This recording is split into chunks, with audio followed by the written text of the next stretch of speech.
আসসালামু আলাইকুম। আজকে হারকে বাড়িতে মেলা মেলায় পিঠার উৎসব শুরু হয়েছে। যে হারকে নতুন বহুটা বাড়িতে এসছে, এসে টেসে পিঠা খাবে কইছে, তার লাগে পিঠা বানাইতে লেগেছে। তো আমিও কহছি তুই যখন খাবি তুই বানা, আমি আর হাত লাগাইতে পারবো না।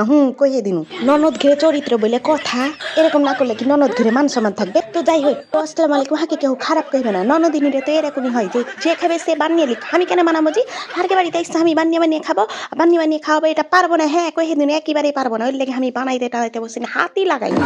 সত্যি কথা কইতে যে হার খুবই ঠান্ডা লাগছিল, ওই ঠান্ডার একটা বাহানা করে নাটক করে একেবারে বিছানা তাইছে কেথা কম্বল দিয়ে পড়েছিল। তাহলে পরে ওদিকে পিঠা গালা বানাইবে আর আমি এদিকে বসে বসে পিঠা গালা খাইতে পাবো। এটাই তো বাহানা। এরকম টেকনিক ননদের টেকনিক মেলাই থাকে, তাই আমি ওইলে শিখে লেছি। বুঝলে কি, ভালো করে টেকনিক গেলা শিখে দিও, কখন কোন ব্যাপারে কাজে লাগে কোয়াফের চাই না। বুঝলে বুঝলে, সবাই ভালো থাকে আর পিঠের দিনে ভালো ভালো পিঠে গুলা করে খাইলাও। এখন এই শীত চলে গেলে খাইতে পেবে না, এটাও কিন্তু মাথায় দিও। আসসালামু আলাইকুম, আল্লাহ হাফিজ, টাটা, বাই বাই।